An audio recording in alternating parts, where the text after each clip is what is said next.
Stand by me, oh, stand by me, oh, stand by me, stand by me. How y'all feel today?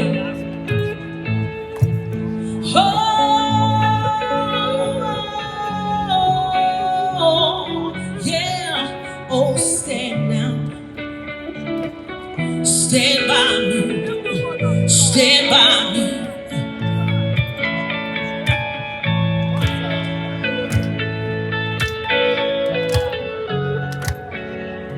Oh, oh, oh, stand now.